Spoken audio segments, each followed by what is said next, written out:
do the dance during the opening credits. It's very exciting. You can't help but not do the dance. It's so fun, isn't it? So I don't know. When we made the song, we wanted to have like "I Dream of Jeannie" and like 60s sitcom vibes. And I think we nailed it. I think it's fun. No, I think it for sure like it exactly hits that. It's just one of those things that very easily gets stuck in your head. Yeah. So and it makes me happy. It's like I'm getting ready to go and get to hang out with you for an hour and a half or 2 hours if I'm being irresponsible. And yeah. So shout out to the chat's already cooking. Thank you for the comment on the shirt. It was a gift. I wish I had the rest, but just Sapphire, unfortunately. I wish I had a singular one of them.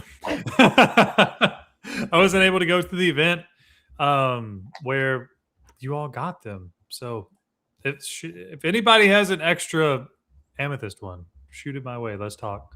I'm trying to remember who got the amethyst one. I think it was Forbidden Mountain folks. And yeah. The fun thing is they all have different tie-dye patterns.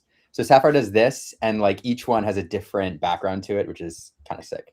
I mean, and they all feel like they fit on theme from everyone I've seen.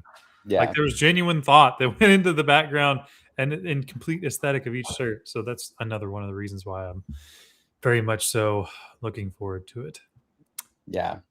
Giveaway tonight, says Lorcana Lover. Yes, we owe you a giveaway.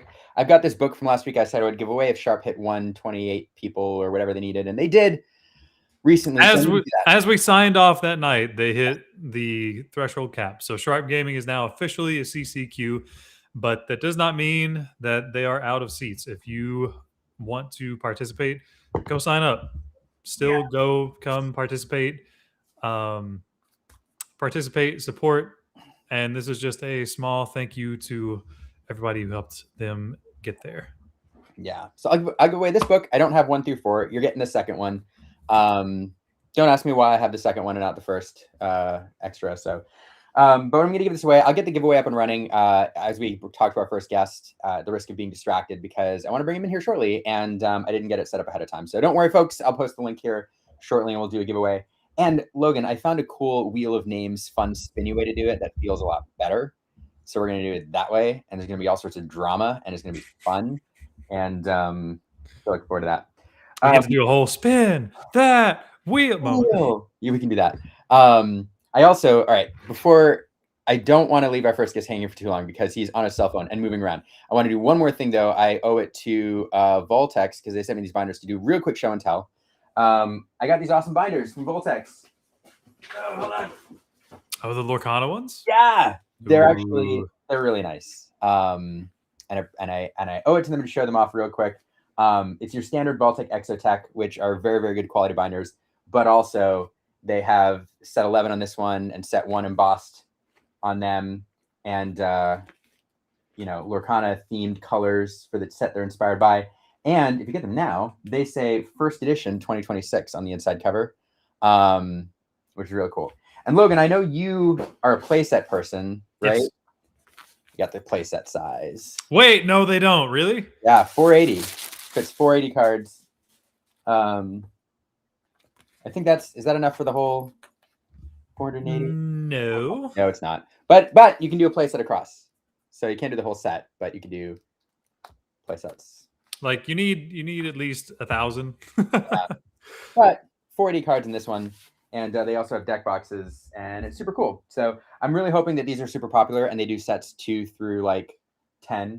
Because right now I'm sure if these sell well, then I mean it's just the next logical thing for them to start putting out the other numbers. But I think this is more so for collectors, if anything. And yeah, because we had a bunch of things that were Ravensburger and like official Disney themed in set 1 where you could show off the entirety of the set, but for nerds like me that get 4 of every card, I need just a little bit more space. But if you're looking for somebody who's just trying to collect or show off things, or if you have foils and enchanteds, like I think they're amazing. It's an amazing product to pick up. Yeah. I like them a lot because the Exotechs are great quality, and now we get them in. They're durable. So yeah, you can get them now. But they're super cool, and I'm excited to start using them. So anyway, all right. Logan, usually I really like to ask you about your week and see how things are going. But I, given that our guest is currently in Taipei, he's walking around in his cell phone and he's got a limited amount of time. I think we just bring in Ed and chat with him. Let's absolutely do that. All right. I am I'm super. much more interested in how his weekend went. That's right. That's right. I mean, we have a taste, but I'd love to hear it from his mouth. So Ed, hey, Oh, hello. where are How's it you? going? What's your background? Look how aesthetic it is. I'm in my local park. I'm staying with like a bunch of people. I don't want to disturb them while they're sleeping right now. It's like 9 a.m. Everyone's kind of sleeping in, so I just decided to go to the local park, and it's really nice. So I've came here a couple times already throughout this weekend, just to like clear my head and everything. So yeah. I can legit hear birds Just in the background. I can birds and hear how stuff? Oh, peaceful okay. it is behind you. Like, Yeah. Yeah. so yeah, I'm not gonna yeah. lie, because of how, I mean, we went from rainstorms and hail to now stormy weather here. I'm incredibly jealous of just the entire scenery and background. But let's talk Yeah. about your weekend. You are Mhm. now the third official two-time DLC winner. I mean, how does it Mhm. feel? Obviously you've had a lot of big Mm. wins under your belt, but this is just another Mhm. milestone. Like, and you've made the world Yeah. championship again after having somewhat of a rocky season 2 start. Like, is that a Yeah. weight off of your shoulders that you're feeling? Can you kind of go take us through Mhm. what's going through your head? Yeah, I mean, I was always really close like this season, but yeah, ultimately, like every time I was always just like a little bit short. So definitely felt like a lot of weight is off my shoulders. And it did honestly to me feel like the first time where I qualified, because I remember like to me the most important thing is to qualify, to play in Continental, to play at Worlds. I mean, the prizes are nice and everything, but ultimately it's to play at the highest level possible. So to me, I felt very relieved to be able to kind of bypass the rest of the season to play in like all the continentals to have to play for Worlds. So to me, yeah, feels good to be able to just directly go to World Championship again. I mean, it's gonna be an amazing feeling. And Yeah. I do have to. I mean, I know how close you were, because Mhm. I have to say this to the audience.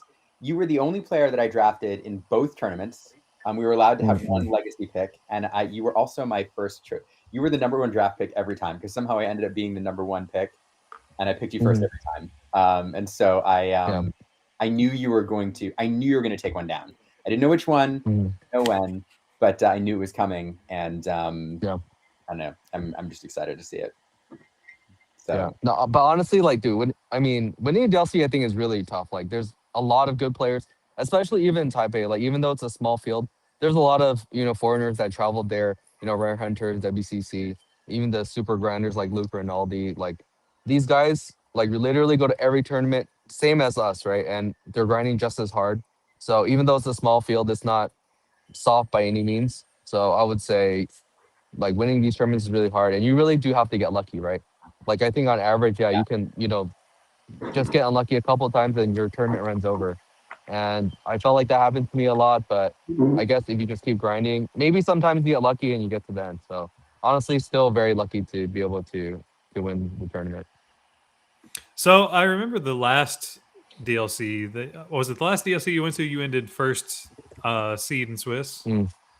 Um, Yeah. So yeah. Mhm. like we talked with Tiago a little bit about how you kind of had the last minute realization going Mhm. into the event and kind of how the spiral went down.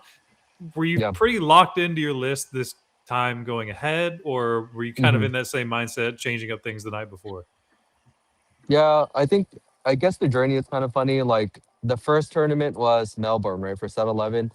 And I guess technically I did play green blue all of set 10, but yeah, there's a lot of new cards like were kind of added to the set, like the Grandma Willow for dogs, for example, and being able to let it go. I think it does make a huge difference in the matchup spread. But ultimately, I guess green blue really didn't get any new tools. I guess in Melbourne, I tried like strike a good match, and that card it was fine. I mean, at the time, it made sense to me. I didn't really have a lot of testing with that card, and when you're like kind of new in the set, I think there's a lot of advantages for players that have good card intuition to be able to just figure out what cards are good in what situations and just play based on intuition. So I guess the first list, yeah, I had the four strike a good match, and the Ink Geysers. I think that was another last minute inclusion. that I kind of saw Autumn Burchett playing in Hong Kong. And to me, the card made sense. Like you play it when you're ahead, and sometimes you can play it to catch up with the Prince Philip combo. So I guess that was kind of, version one of the deck. And then after that, I realized that we were in a dogs meta. It was completely dominating. I lost to dogs in Melbourne as well. And you really had to respect it, right? So I decided to add more Under the Seas to the deck. And to me, that made sense, right? If they're playing four Under the Sea, so do we. And since our card is so strong, you definitely have to play the four copies. Um, and I guess to me, I also still tried to respect Blurple. People are still playing Dumbo and stuff like that. So I tried to try the two copies of Distract to try to combo the Under the Sea with the Distract, similar to how Dogs was doing with Della's Moon Lullaby. And that was also kind of reasonable, but in the tournament, I quite literally did that combo 0 times. So coming to this tournament, I was like, okay, Distract is out. And after I lost to Dominic's in Ghent, I remember, no, the whole world thought, I guess, visions, don't see the card, lose the game, right?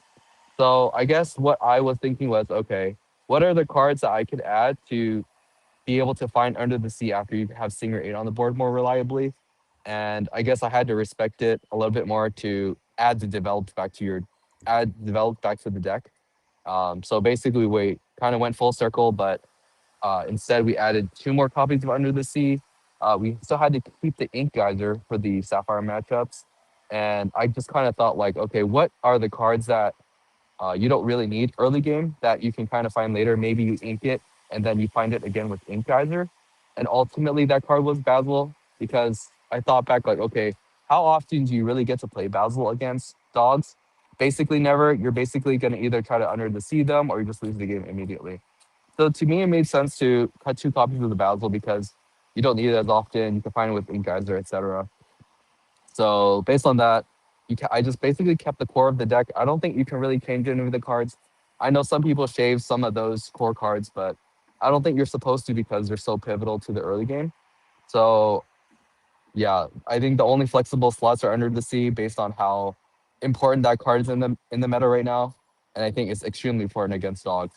And I don't think you can cut Ink Geyser either because there's still a lot of Blurful and you really, really need that card in order to like kind of end the game. So based on all that, I think 2 Basils were the only potentially flexible. Like I don't really want to do it, but based on how everything else kind of fits in place, that's the only 2 cards that can be cut. I mean, it's kind of like what you're talking about. It didn't get a lot of new tools this set, but I think that just kind of speaks to how powerful the tools are in general. I mean, you talked on stream about how the Prince Philip combo kind of called you back home.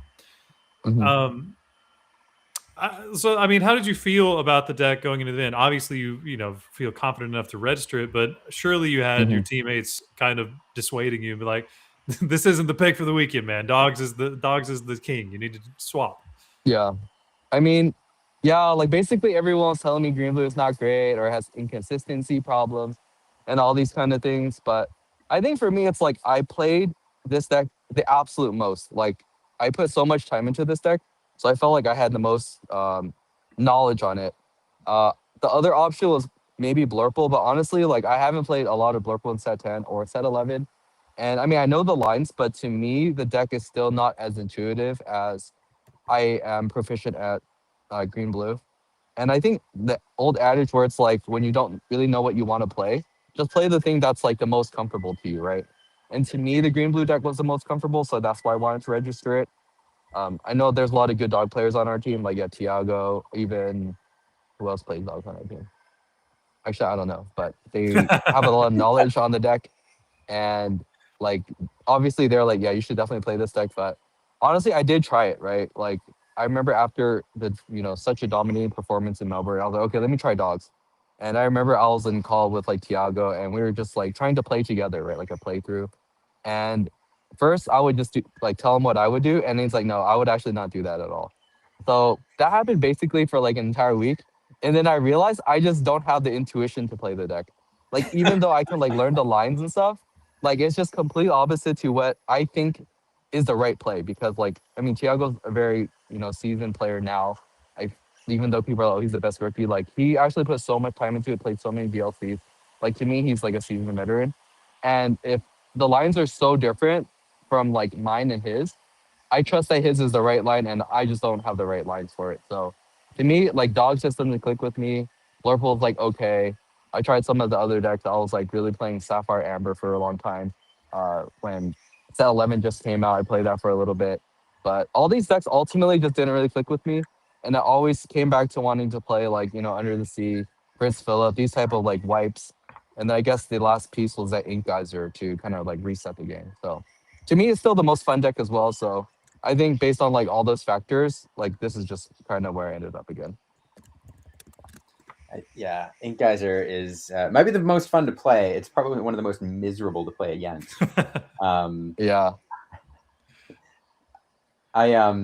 It's funny. I like your description of not having the intuition to play dogs. Like, I don't know, it's like you tried on a pair of shoes and you're like, nah. It's like when somebody trying the shoes, go walk around the store real quick and tell me how they feel, and you came back and you're like, no, I don't. Not quite. Can I get? Do you have any Nikes? Like, yeah. It's fun. There are 0 winter spell cards in this deck. This bonkers. Yeah, I mean, I think that's also part of it, right? Like when a new set comes out, it's like if you don't get any additional tools, your deck is probably not going to be as strong as the other decks that do get additional tools. And I think that's honestly the primary reason why I took out Develop for Strike. I was like, oh, surely Strike is better, right? It's new, it has to be better. But ultimately, I decided like, so most of the time, if it costs you two inks to play instead of one, it was just like significantly worse to develop, and that happened like quite a bit on those turns where you actually needed to dig for specifically Under the Sea. So that's why that card ended up getting cut. I remember I also had an interesting discussion with like Sky about that. It's like how much deck can you actually cut, right? Like, can you also cut the Basil for maybe 2 strikes in that slot? And I felt like that was just a little bit too little like cards that you can play, right? Sometimes you do need that Basil to like, bounce a guy back and then play Ink Geyser. So you still needed some amount of like bodies to win the game. And I felt like that was kind of the absolute like limit that the deck could take. So based on that, I think this version of the deck is perfect, and it's about the right ratio of like card draw versus like bodies to win the game. So I mean, just on the topic of being perfect, like taking out improvise really limits your answers to Iago, and that's something that Blurple players have been circling around back to just to try to get edge in the mirror. Was that something you were even remotely worried about, just like illusions in general, or were you just like, well, I'm gonna board wipe them anyway, so I'll get there? Yeah, so I think the previous iterations of the deck, I remember when I first started playing like set 10, we had Hades in that slot, right? I think I started with no Cindy and Hades, and then eventually ended up on Cindy and Hades. And then I was talking to like Sailor about it. I was like, why did you guys cut Hades from the deck? And he was like, well, I don't want to give my opponent more ink, right? And to me, that made sense because it's like, if you give your opponent more ink, then they have more options, right? They can like chain together a bunch of like genies and docks, like that kind of stuff. So instead, I went the opposite way, right? To try to play Ink Geyser to like limit my opponent's inks. So after that, I kind of realized like maybe the single target removal cards are a lot worse, and like kind of the byproduct of that is like removing the improvise to deal with the illusions. But ultimately, I think in this deck, you don't really care about the illusions. Yeah, you get a 4/6, but it only quests for 1, and I feel like it doesn't really pressure you like that much because ultimately your goal is to wipe their board anyway. So I think the illusion part is not as important as people think it is, where it's like in the Blurple matchup, being able to +1 over your opponent and get the tempo swing because you only have single target removal is extremely important to have that illusion hate. So I think in this deck, probably not as important, but in Blurple mirrors, that's why even the second place player was playing sword play, right? That was like a 1 cost, extremely high tempo play if people were playing Iago, Palace Guard, all these kind of things. And since it was inkable, then he could ink it if it's like not good in that matchup, right? I remember people back then were playing Helping Hand, right? The 1 cost uninkable gives support draw cards just to be able to, have this illusion hate. But the problem was like now your uninkable count became a lot higher. And I think in modern Lorcana, like everyone is extremely conservative with their uninkables. and like that effect wasn't good enough for that inkable slot. So yeah, like in this deck, I feel like illusion hate not as important, but in the blurple mirror, like extremely important. I'm not gonna lie, I had to look up swordplay real quick. Yeah, me too. The first thing I was like, "What is swordplay?" And then he was like, "Yeah." The entire day, his opponents was asking him what swordplay was, and he showed the card. I was like, "I'm pretty sure I've never seen this card ever," but I guess it kind of makes sense. It's like crab, right? Basically, like without the body, and sometimes you get the upside of being able to remove illusions with that card. It says And I mean, banish Iago. Read it. Yeah, that's right. basically banish Iago, banish a Palace Guard, banish a Cobra. I think this card might be a reason why he did so well, right? Like it's very, especially on the turns where you only have 5 ink and you're able to develop your own like, 4-drop and play swordplay versus you wouldn't have been able to if you had hypnotic strength, for example. Like that's where we were, before this, right? Like set 9, set 10, everyone's playing hypnotic strength. People are still playing hypnotic strength, but the main upside of this card is it's just a 1 cost, highly versatile. If it's not good, you ink it, and I think the card draw aspect of it is a lot less important now that everyone's kind of playing around Demona, right? So I think the 1 card, maybe not as important, the tempo, very important. Yeah, fascinating. Wow. I one last question for me and one from the chat. I know we're getting short on Yep. time. Yep. Although I'm gonna be so sad when you leave because it's so zen right now with you with the bargain birds in the background. Yeah, just the bird. Yeah. I have to admit, I'm ashamed to admit, I was Mhm. plugged in all weekend to PPG, commentating that tournament, and didn't Mhm. get to watch much coverage of Taipei. I keep Mhm. seeing that you had one of the greatest games of Disney Lorcana ever played in the finals. Mhm. I haven't watched it yet, so unfortunately, I can't ask you any specific questions. But can you talk about Mhm. a little bit about that match and where that Yeah. ranks in your all-time Lorcana games and what was going through your head? Oh, easily the best match I've ever played. And I think the fact that it's like on camera, it was like I think it's actually really coincidental, but also makes sense, right? You're like the finals of a tournament. Like the caliber of player is usually extremely high, and this player, like Pathfun, he was 11-0-2, undefeated the whole day, 2 draws, and he was just completely dominating people with his sword play Demona 4 cost deck, right? I don't know if his full list is out yet, but I think those are kind of the two like main differences between his deck and the Blurple decks. And basically, I was on the draw, right? And then I think the game is extremely play draw dependent. Blurple versus Green Blue. I think game 1. I think game 2, I was on the play, and even though it was just really fancy, right? With like Ink Geyser them and you wipe their board. But I think that's just like classic Blurple gameplay or Blurple versus Green Blue gameplay. But I think the thing about game 3 was like we were both in a low resource spot, and I think at any time the like anyone could win, right? Like my favorite analogy is like when you play chess against like the computer, and then there's like a black bar and a white bar on the side of the screen where it shows you like what's the percentage of black winning, what's the percentage of white winning, and at any given time it was like swinging hugely in one favor, like 80% this way, 80% that way, and it was literally like anyone could win the game. And I think basically it was like that for like 6 or 7 turns. Just straight up like I was holding him off for the entirety of the game from like 19 lore, and everything had to rain down like exactly perfectly for me to kind of like pick off every single character. So I think those are kind of the more exciting games of Lorcana where instead of just like one person completely dominating, I know a lot of people complain about dogs where it's like, oh, he opened one Willow, one Tramp, Tramp, Tramp under the sea, GG, right? Like honestly, nobody wants to watch that. No, I don't want to watch that, right? Like to me, it's not exciting. But so games where like you go back and forth, a lot of decision making is happening, and anyone could win. I think that's really good for the audience. So I think that was also another game where it was really funny because like DKP was like in the front row, like he just pulled up his feet right in front of the feature match area. He was like commentating it for like the rest of the crowd right in front, right? And I thought it was really funny. And like there was a moment where I like showed the camera my cards, and like I was like kind of showing DKP like, hey, look what I just do, right?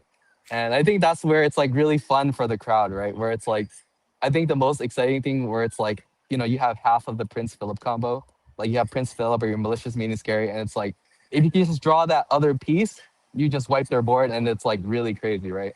So there was like one part in the game where I had to Prince Philip, and then I was like, oh, I need to draw a malicious meaning scary right now to like win the game, and I drew it exactly, and then I showed him, and then like everyone just like went crazy there. So I think that's also the part of the fun of it, like playing in front of the crowd, playing in front of the camera. Like you can invest, the audience gets invested into it if you're also able to like show them what's happening, and um like they can see these like huge moments, right? And I think that's where it's like kind of fun to be able to showcase. I think that's why everyone really enjoys like watching this match, because of these like huge swingy plays. Like I could, wipe you, and then he like top deck Hades, remove my guy, and it was just like tons of back and forth. Oh, I draw Tipo. Oh, he's in trouble. Oh, he draws a sword play. Oh, he's in trouble.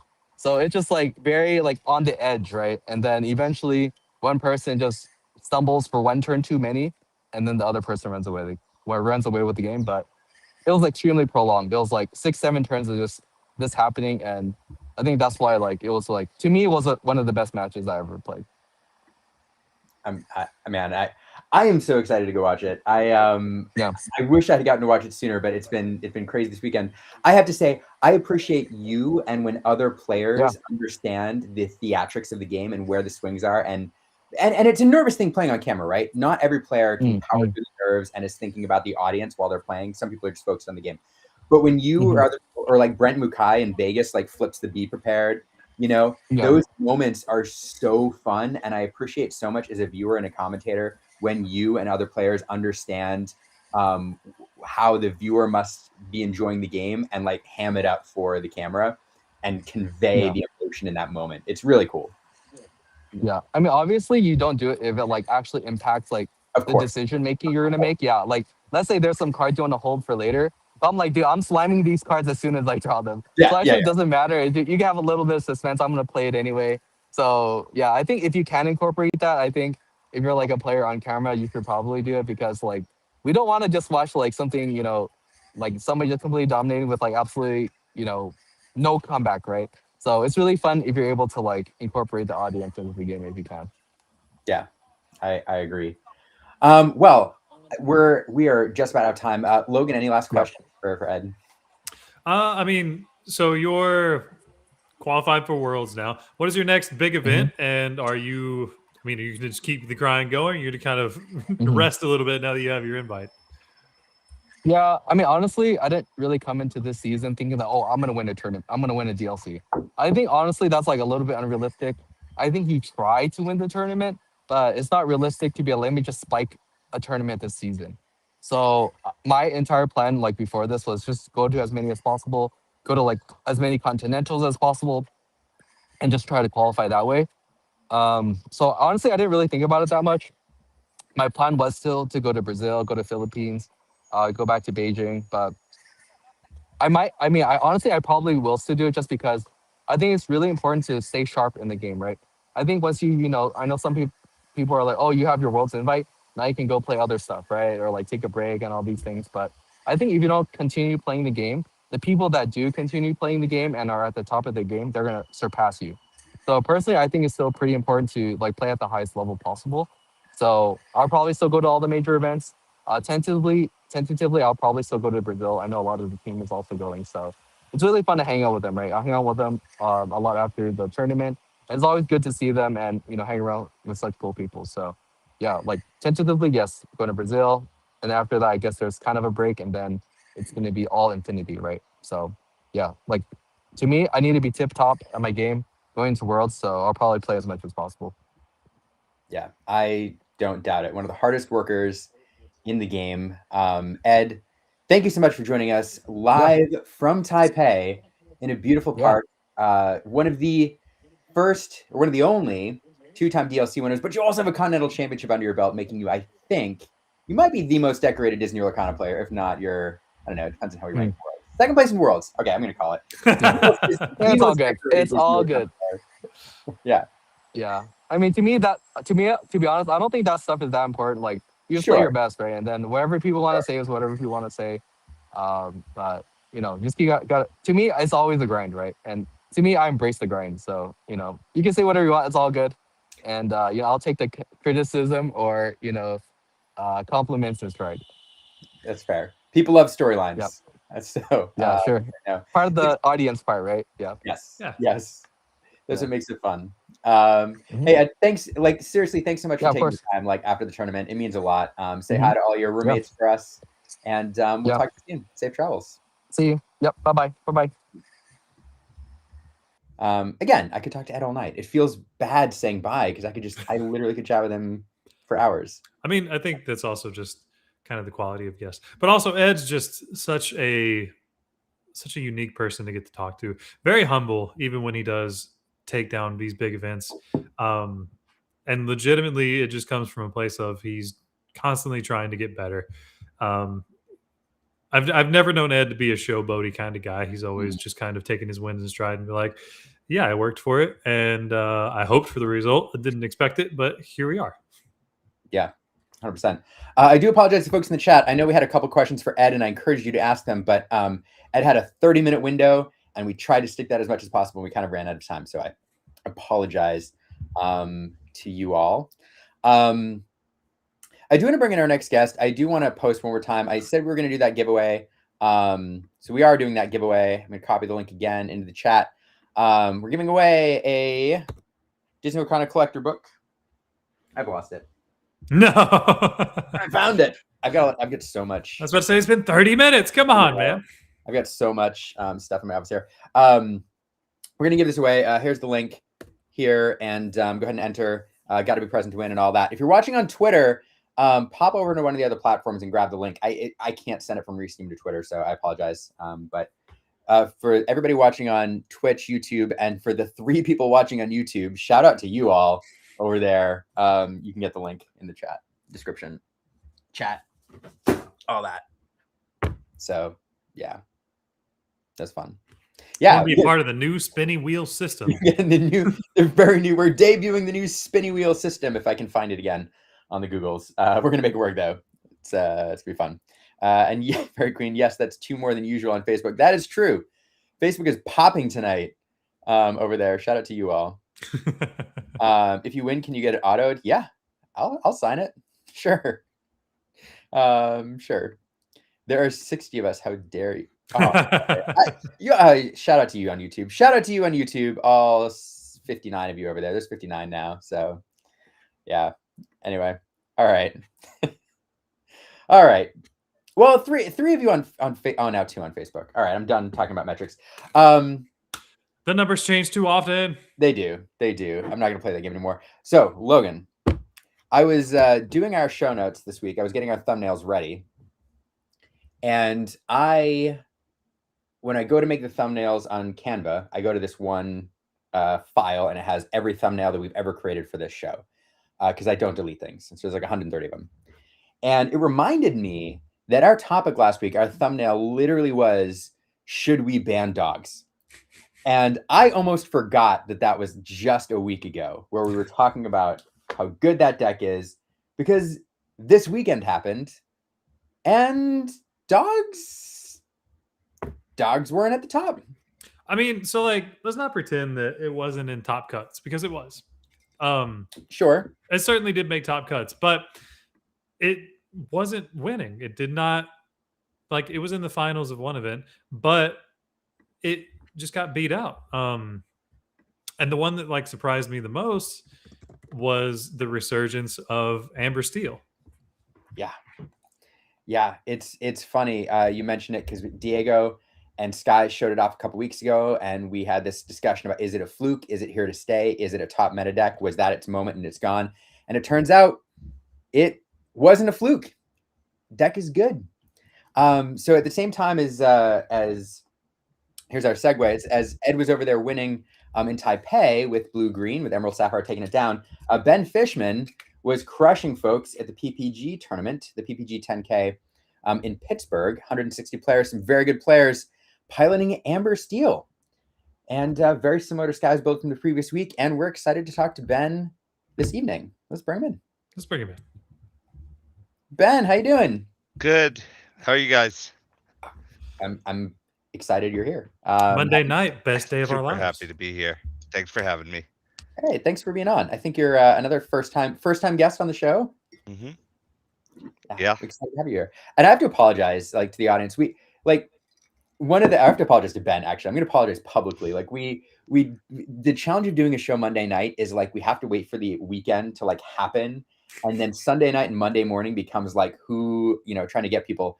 And so Ben, we were going to bring him on like right at the start of the show and talk to you for an hour, and then Ed said yes, and we're like, all right, we're going to reshuffle. But now we're excited to have you for like the next hour or so. Anyway, how are you feeling? You took down this tournament this weekend, big event. How are you doing? It's amazing. I've never, won a tournament of this size before, so it's a first. I have the luxury of it being in my backyard. Logan knows that's not literal. I live in the middle of nowhere, but about an hour away. This tournament, so I got to sleep in my own bed in between Top Cut and Swiss rounds. That was a first.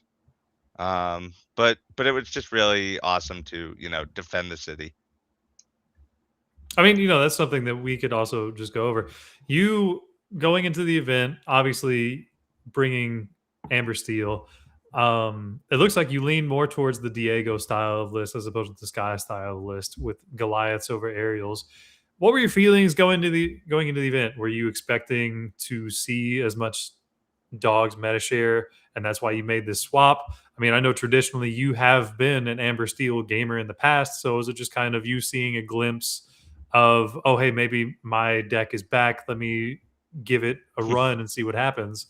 I don't know, like, what were your thoughts going into it? So this is PPG Pittsburgh was the third weekend in a row that I had been playing Disney Lorcana competitively. 3 weeks ago, I was at Ink with where Sailor won with dogs. I was on dogs. I got fourth, I think fifth in that tournament. Lost to the red purple. He shifted Mulan and banished 3 big tramps. What are you gonna do? Yeah, that's all she wrote, right? Yeah, You gotta right. have it. He had it. So I was on dogs there. Ran it back in Ghent. I was like, all right, Sailor won with dogs. I know what I'm doing. Made day 2. Got to game 3 against a purple steel. We both mulled 6, and the card he kept in hand was Benja. And that's all they wrote. So I was pretty sure coming back from Ghent I was going to be on dogs again. But now, a different build. And I went to locals on Thursday night, and my friend Cody had Amber Steel sleeved up, and I had not had any time to build the deck, but I was like, okay, I'll play that 60. And I basically didn't lose a game all night. I played like 20 games. I was like, all right, I don't know what the bad matchup is, so I gave it to Cody, and I said, all right, you play the deck, and I'll play Blurple.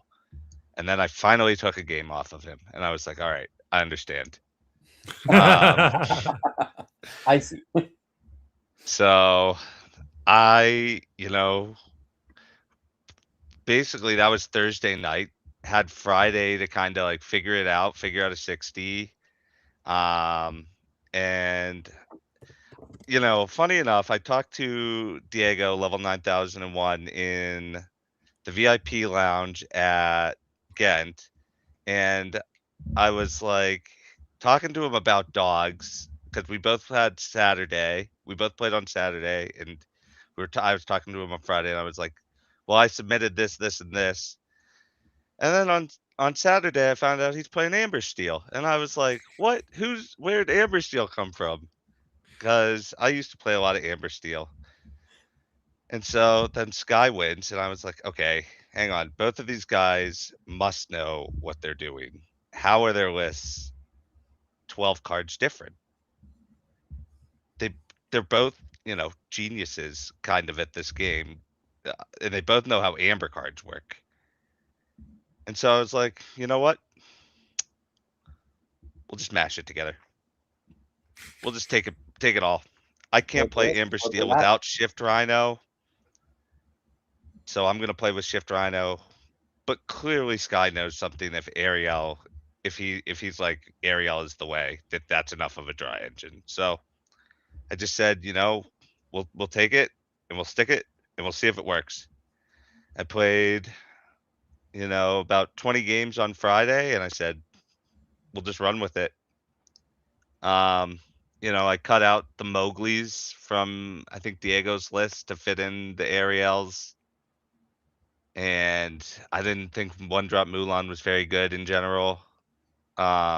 Basically all you want to do is get a coot off as fast as you can, and it snowballs. Yeah. I think that's the appropriate word in Winter Spell, is it snowballs your game. So that's why I thought we needed the Rhino Shift package, because on the play it allows you to Akkood on 2. And whatever allows you to Akkood on 2 really just perpetuates your game plan. Well, that, and you look at the current meta, right? Yeah. Shift Rhino on 2 kind of deals with or can't be answered by most things. Like you have to be playing against Amethyst Steel exactly on Fire the Cannons. And there's just not a lot of those around. So most of the time, if you have the shift line, you're getting it off for free, more or less.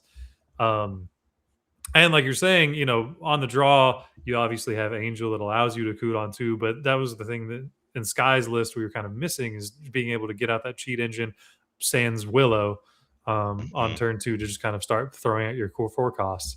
But I mean, as we watched you pilot it over the weekend, I mean, obviously, like anybody who watches, we can't deny it was just your weekend, right? You were drawing hot as you needed to. You have perfectly spaced docks, songs off the top, and you needed it, even if like a dogs player would rip away what you had with Mowgli and Ursula. But besides that, you were putting yourself in really good positions for things to come up. I mean, there was one instance like you put yourself at 18 and you were like, all right, if I draw a 2-quester, then you flip a Rhino off the top. So obviously playing around to the answers that you had in the deck and you were coming, if you could take one card and you thought this was the least impactful of the weekend and change it out for something else, was there something that maybe underperformed for you in the list? Pluto. Okay. I was going to ask about him. Okay. Did you play him at all? I did play him. He was intended for the any item, right? Now, the funny thing about the Chromacon, which is what I thought I was going to need him for, is I would just outrace my dog's opponents, and they would be like, "Whoa, you're the aggro deck?" And I if they played a Chromacon, I laughed because I could play 4 inks worth of characters in that turn.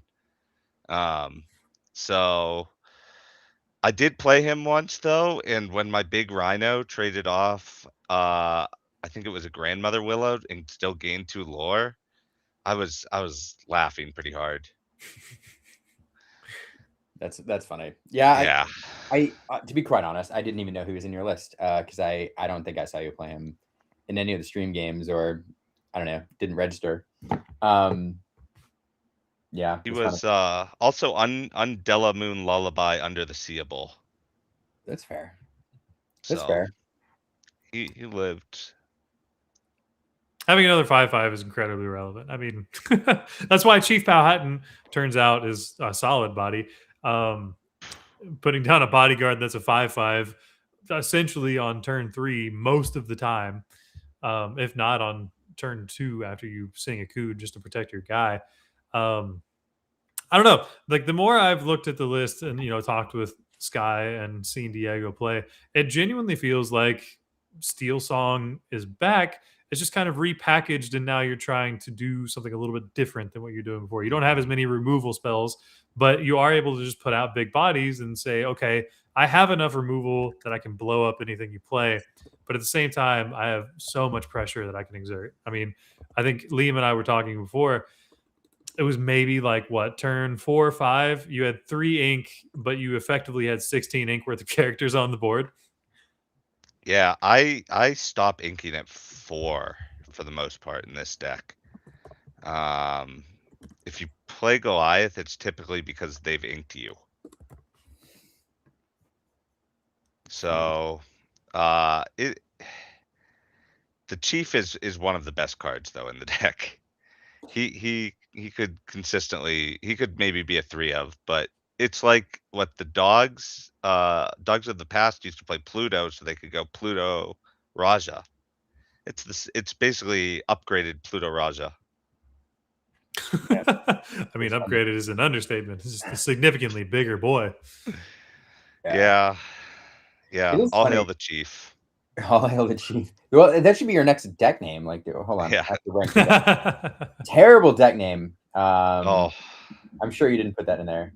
I didn't. Terrible. We used different tournament software, and it just went with whatever your color choice was, your ink Yeah. choice was. We Katie and this is random, but Katie and I actually when we went to the top 16 in CCS, we went through all of the names and ranked them because a deck's not great without a good deck name. So and then there was a poll on Twitter. It was a whole thing. So I was I'll told this should be called All Dogs Go to Heaven.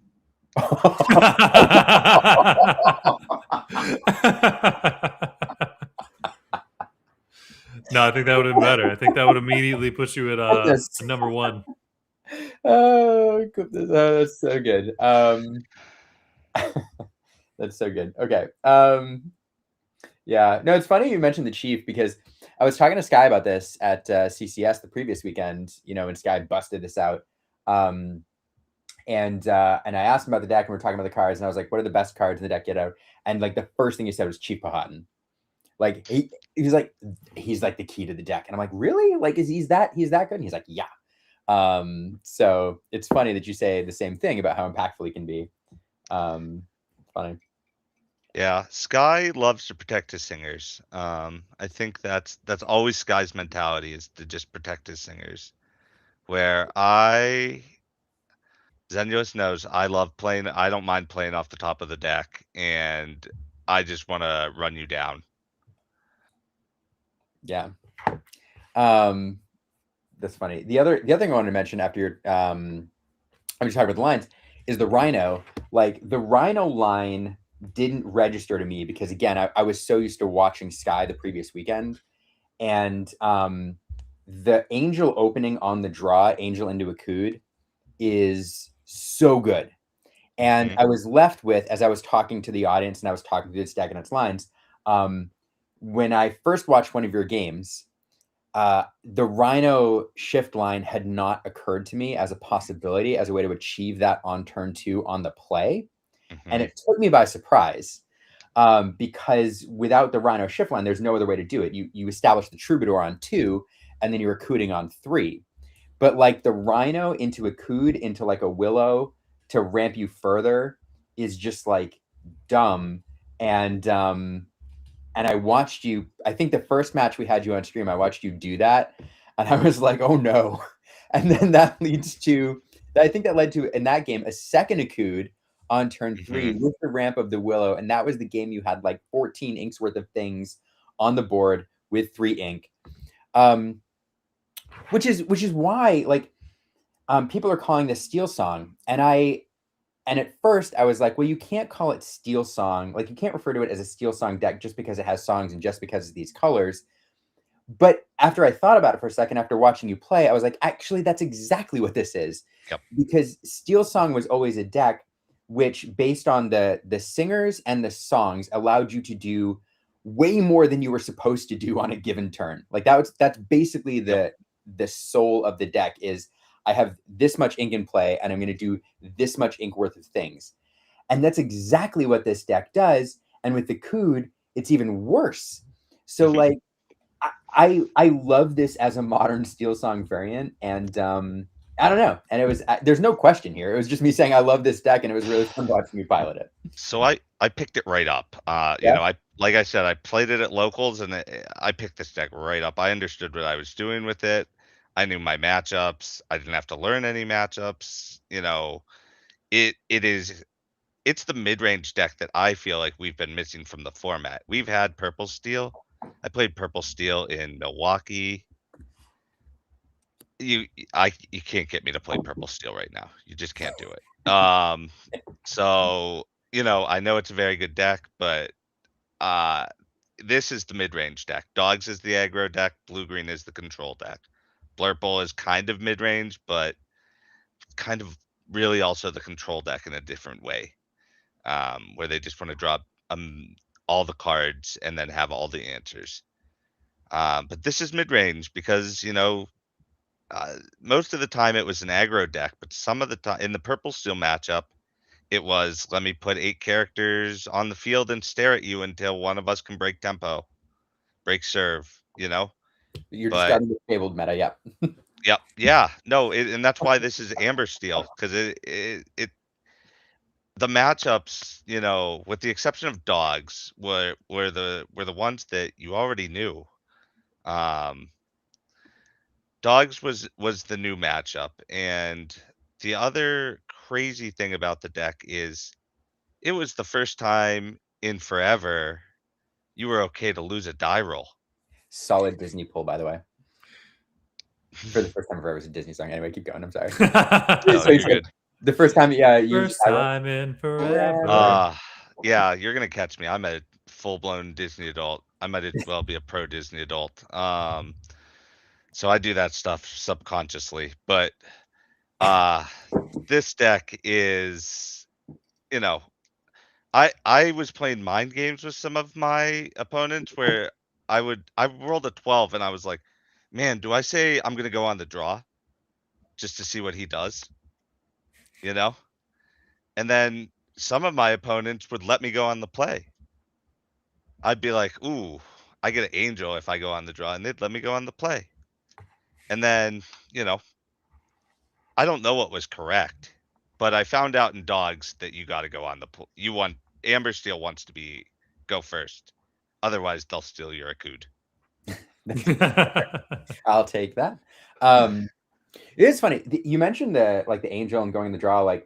When I saw Underdog, and I'm not sure if the rest of the community thought this, I was like, that's cool.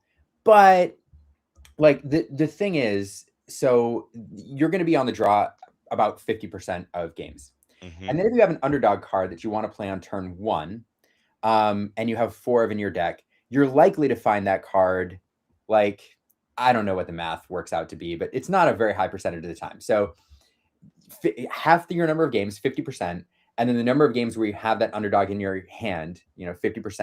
And then you have to ask yourself, okay, let's say you're on the play, how good is that card by itself? An Angel, dropping a 2/2 Singer 3 on turn 2. It feels like there's other things you want to be doing, like Troubadours and things like that. And so I was sitting here thinking, I'm like, how good is Underdog really? How big of a benefit are you getting? And it better be pretty darn good if it's worth running in your deck. And I'm not gonna lie, it turns out giving us Akud, it's pretty darn good with Angel. Angel into Akud on the draw is pretty darn good, and absolutely makes that ability worth it. And you can see Ravensburger cooking up these 2 cards together and being like, here you go, here's the thing, we're giving it to you. Well, I mean, you're just talking about what Steel Song used to do as to what this deck is doing now. I mean, turns out having a Cinderella effect on 1 still really good. You just needed a song to pair with it. Akud more or less just kind of takes the place that Let the Storm Rage On did before. What it did is it let you steal tempo back. Akud lets you steal tempo back and cheat out or use more resources than you normally would have to put out another big angel, to put out a Chief Powhatan, to put out an Ariel. Or, Akud does even more, whereas if you get to turns 2 or 3 and you sing it, then you can put out even bigger things, a Stitch, a Goliath, etc. So we just kind of reshaped what the deck looks like, but more or less kind of like what Ben's saying, somebody who's played Amber Steel in the past can pick this up and immediately see the lines and think, oh, well, this is what I was doing before. I just swap out these cards in my head, on the draw. Angel is Cinderella, Akud is Let the Storm Rage On, and then from there you just kind of see what the lines initially are going to be. Yep. Yeah. And like you said, Liam, when Angel sings Akud, which is Angel's song, into Angel to discard a Lilo to do the two damage, come on. That's flavor, right? Come on, I'm playing the Angel Lilo deck here. I mean, we have dogs as the big theme movie deck, but I think this version of Steel Song is really close to just being a Lilo and Stitch deck. Oh, hold on, I gotta do the math here. That's a good point. I think like as the ratio of what dogs is to being a movie franchise deck, this Amber Steel list is pretty well just a Lilo and Stitch deck. If Spooky Sight comes back, you might catch me running Rockstar Stitch. Yeah. Yeah, I mean it's fair. Man, people kept bringing up this weekend, and I didn't.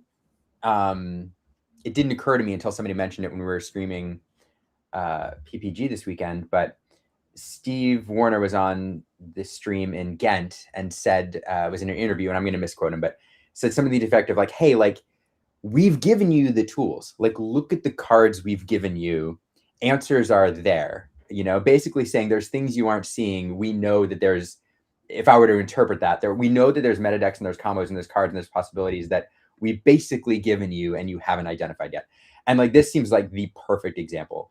Ben pointing out it's basically Lilo and Stitch deck. It's like, yeah, they gave us Angel, Akud, Surfboard Stitch, like all in Winter Spell. And they're like, here we go. Like, And Nani. Don't forget Nani. Oh, Nani, that's right. I lost her in the count. Stage manager. Yeah. And it's very funny too. Like Steel Song disappeared, and it's funny. There are some decks that just like, they're like on the back burner, and they're waiting for like one or two tools to like bust open. They're just simmering, and everybody's waiting for them to like get the card that they need to go. This version of this deck is like what, 20 or like 30 or 40% Winter Spell. And so it's funny because Steel Sun kind of like disappeared. It wasn't really like nascent and then just waiting for a card. It like got so many different cards, which is probably why it didn't burst onto the scenes right away. It took people a few weeks to kind of like jam in all of these tools that we got in this set and realize, oh, wait a second, like it's back. I don't know. Yeah, I wish I had it for Ghent. Right. I remember, we were talking about your run, and you were like, or even at Ink, and I know Braden at Ink kind of took a version of this deck and did well. Missed out on Top Cut, I think by one. But that kind of was like us seeing, oh look, there's an Inkling or someone's brave enough to actually bring it out. But I think his naysay for the deck at the moment was, I just don't think Blurple's winnable. But then Sky, when he was playing this deck and made his revisions, he was like, no, I think it's like pretty 50-50. You can more or less deal with anything Blurple is doing. So I think it just took like a little bit more development time for, Sky and Diego to put their brains behind it and see some lines that maybe were lacking to shore up that matchup. I don't know. What was your big, I don't want to run into this deck matchup going into the weekend? So in testing, I thought it was Blurple. My favorite card in the set, it has been Lilo Escape Artist. I have done some disgusting things with that card all set. Whether it's play 3 to 4 of them after a Raging Storm, or continuously play them into a Chromacon. This card always performs, and this weekend it was discarding it with Angel. So when I played Blurple, I rushed Angel sing Akud, get out Angel, steal Angel as fast as I could, so that I could discard something, hopefully Lilo, to get rid of their useful 1-drop. Because then if you could remove everything, they could never catch you. They can only remove 1 threat a turn for the most part. So I thought it was Blurple. I had 2 losses on the weekend. One was to Purple Steel, who was the 1 seed, and I ultimately lost that because I got Fire the Cannons. And the other loss, which was you noted, Fire the Cannons, my Rhino or Angel is probably gonna make me stumble. And then 2, my other loss was to the Mirror. I won the first tournament and went straight in from the feature match to round 2. and he knew what I was playing. I didn't know what he was playing. And I lost the die roll. He elected to go first. I said, okay, great. I'm on the draw. We go to game 3. We both have Shift Rhino in our hand. He Shift Rhinos, sings Thunderbolt on my 1-drop Rhino. That's the game. That's the whole game. Sometimes you identify a threat and it has to be struck down. The imagery is I know, it's cracking me up. I was no like, pun intended. I was like, okay, that's why you want to go first. Got it. Good learning moment. So bolt the bird, you know, that's what that is. Yeah. Bolt, that's exactly what it was. Hamster, you know, bolt the That's hamster. Exactly what it was. It's like, oh man, they shifted Diablo, stormed my 1-drop that was gonna sing on their Diablo, and now the game is just over. That's why you keep the Troubadour in your hand when you mulligan, and you don't mulligan 5 cards every game like me. But you know, those are the learning moments. So I played against a ton of different decks. I played against basically everything. I don't know that this has a true bad matchup. You know, it's something that plays a bunch of five toughness guys because your spells do 4. Interesting. Let's get somebody else's opinion on whether this deck has a bad matchup and where it sits in the current meta. What do you think? Absolutely. I think you're going to get a very biased view, but sometimes that's good. That's fair. I'm here for it. That's fair. So I want to hear from somebody else how this stacks up in the meta. Sky, how do you think this Ember Steel is positioned right now in the current meta? I think it's pretty good. I mean, I had the same questions going into my event. I was like, what am I actually not wanting to see sit across from me? I think I was a little bit less prepared for CCS than most events I like to go to. I didn't have too many practice games. So like I really, you know, what the practice I did have, I was just focusing on the main 3 decks, Purple, Steel, Blurple, and Dogs. They all felt pretty good. Talking to Braden a little bit before the event too, because he was a big believer in the deck and played it for a long time, brought it to Ink and did pretty well. He was like, I can destroy Purple Steel, I can beat Dogs, I just am struggling with Blurple. And then he kind of talked me through some of his lines and thoughts on the deck, and I asked him about Rhino, and he seemed to put a lot of importance on some of those Rhino lines. And I think that's maybe where he was going wrong against Blurple, because I do think there's quite a few lines where you can kind of expose yourself to some spots where you run out of cards if you go with a heavy Rhino line that's not perfect cards with a Cood. So I was like, maybe if we get rid of the Rhino, I don't think it's super needed in this current meta. Anyways, we just, you know, replace the 1 cost with the Mulan and go with maybe a couple other songs. I elected to add another Vanessa because I think the math on how many four singers you want actually makes sense with the 5 versus the 4. I think it helps a decent amount, and I think the matchup was pretty good then. I think, you know, at the start of the set, I thought Blurple was pretty easy. Obviously, a deck that struggles to double spell, being able to just remove their 1 guy each turn is very huge. So I think if you can kind of keep that going, and, you know, the main thing is on the draw, can you do that? And I think with these new tools, you definitely can. So I don't know. I think green blue is probably the worst matchup, but even then I think we have some things we could put in, stuff like more Mowgli's, stuff like 3-cost Pete to buy that 1 extra turn before the combo could potentially make it fine. So yeah, I don't think there's anything too bad. The deck can beat itself sometimes. There are some clunky hands where you don't do, you know, your powerful stuff. I think like the disparity of your good hands to your bad hands is quite large with this deck, but there are a lot of lines, which is the good thing. So like typically, even if you're not doing your best thing, you're doing something pretty strong still. I was gonna say, I was talking to Ben and he was like, I don't know if the deck can brick, or maybe I just didn't. And I was like, no, trust me, you can. There are so many times I've, you know, altered and be like, oh, look, that's 2 Akuds, 2 Zeuses, and a Dock in my hand. Now I'm just kind of stuck. Yeah, it can brick. It's also kind of like it can feel like it should brick more, but then it doesn't, because like Akud is kind of an inkable in a way, and you have so many avenues to sing that and just get out of it jail free with that like you know, even if it's not, you're doing something suboptimal because of one bad uninkable, it's still like not too bad. Like you're still like getting value and playing stuff for cheaper. So I think the deck is like probably average on bricking actually. For a 16 uninkable deck, it felt great.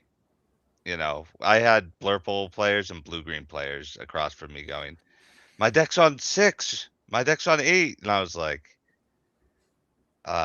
maybe I'm just getting lucky, or maybe it's because everything sings, you know, a lot of your uninkables are just songs. And so Troubadour bails you out. Yeah, Akud almost doesn't feel like it's one of those cards that's like kind of not a card even, because like if you draw it, like as long as you have a singer, it replaces itself. So it's almost like a nothing. Yeah, there's like a grand total of like what 3 characters that can't sing Akud. Yeah. It's a card that is like always going to be good if they're not interacting with you much. Like if you have a couple turns to set up something safe, like you're pretty much going to always have a benefit with it. The problems arise when there's a lot of heavy interaction. Think of like Blurple starting to run more Tigger or something like that. If they're going first and they play a Tigger on turn 3 and bounce your singer, like Akud's feeling pretty bad for a while. And then obviously next turn they can play an Elsa and do the same thing. And then a Demona and keep doing that. So like there are like ways to interact and break some of this stuff up. But for the most part, like Akud is going to be singing and you're going to be playing whatever you want, like turns early, which is I think what the deck really needed this set for. It didn't have last set. Like we had Ariel, we had some ways to draw cards and have some value, but being able to do it sooner is like the key, right? If you do it sooner, it means it's like your opponent has to force an interaction or it's just going to stick around and be a really big problem. Yeah. I'm interested, looking at big picture. From all 3 of you, I'm wondering, like, this deck burst onto the scene kind of a little bit late. It was really a combination of, you know, you, Sky, during CCS and Diego running it like simultaneously, like kind of popped up there. And then Ben, you like crushed it this weekend, kind of took it into another tournament, showed it wasn't a fluke.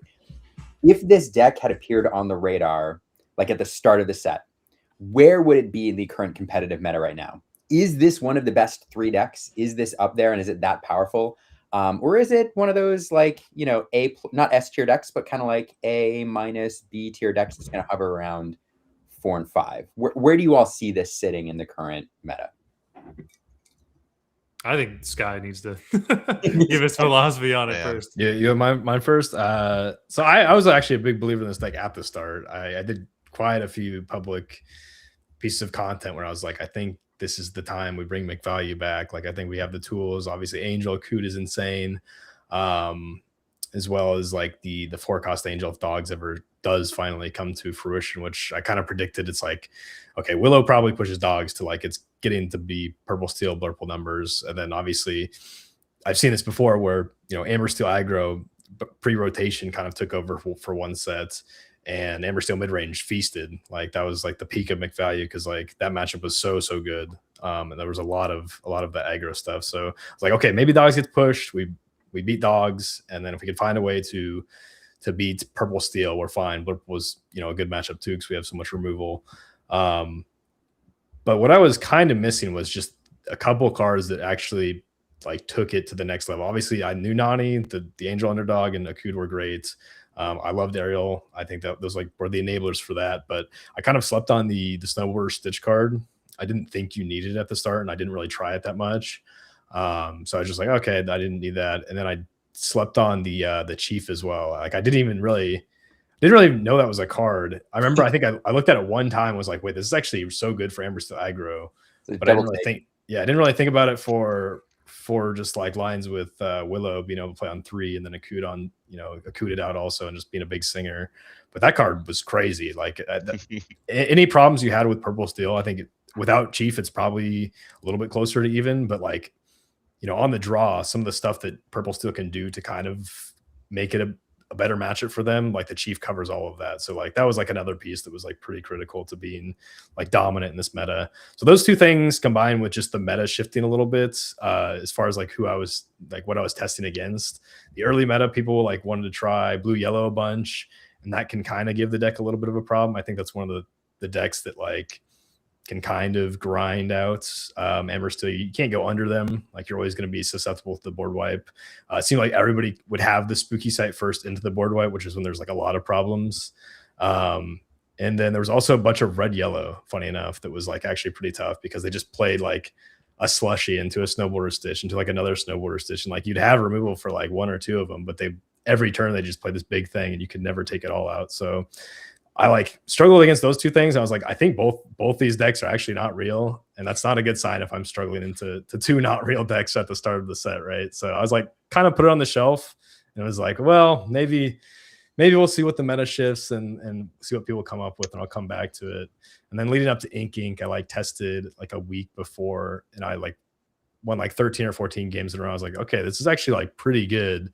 But I was also having fun with Red Steel, and I really wanted to showcase that deck because if there's any time to play a fun deck, it's at Ink, right? The prize is not too big, and it's like a kind of a fun tournament. People are there for the vibes. So I decided to bring that. I actually think it was actually a pretty good call, and Red Steel was pretty good for that event. I just so you were only like one win from top cut with that, weren't you? Yeah, I started out 5-0. It was going super good. But then I kept losing die rolls, having pretty terrible draws. I think I only saw like one dock in my last 4 rounds. And then I kept hitting purple steel and yellow purple, which are the two worst matchups for me. Like 5 out of my 9 matches were against purple steel or yellow purple, and it was only like 20-something% of the meta. I just wanted to see Blurple and dogs, and I didn't see too much of it. So, but anyways, yeah. So I had that quest. I probably would have brought it if I didn't want to just play for fun. But then CCS comes and I can play it there, right, when it really matters. So we've got the question a couple of times, and you kind of talked about it a little bit, but somebody's asking specifically the difference. One of the bigger differences between Diego's list and your list, obviously, are the Rhino shift lines and the Goliaths. But they're asking specifically about the Rhino shift line. I know you were saying you kind of leaned away from it because you didn't want to kind of starve yourself in card resources so early. But do you want to kind of expand on why you went with the Mulan route instead of the Rhino shift line?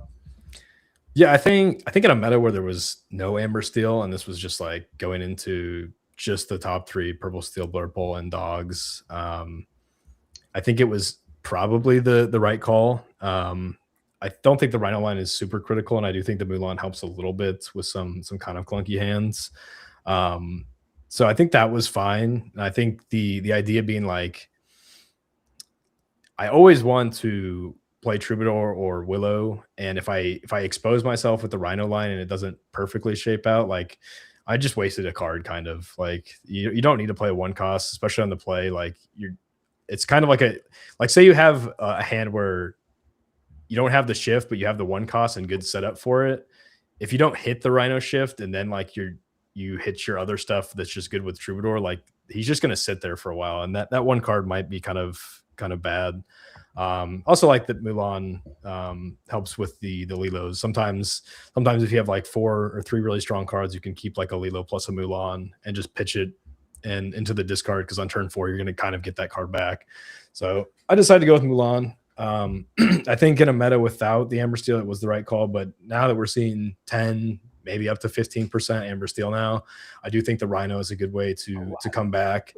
It is like another extra thing that's not just like the Angel underdog going second. It's a comeback mechanic, and it can be more explosive. Obviously, shift Rhino, sing Zeus onto their Troubadour is probably just like game over if you have anything to keep refilling.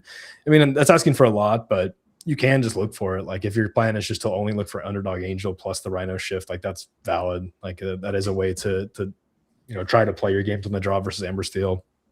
I also think that some of the tech options that we're starting to see from Blurple and some other decks, the Rhino shift might be pretty good into. Like I said, the Tigger is like a big scare.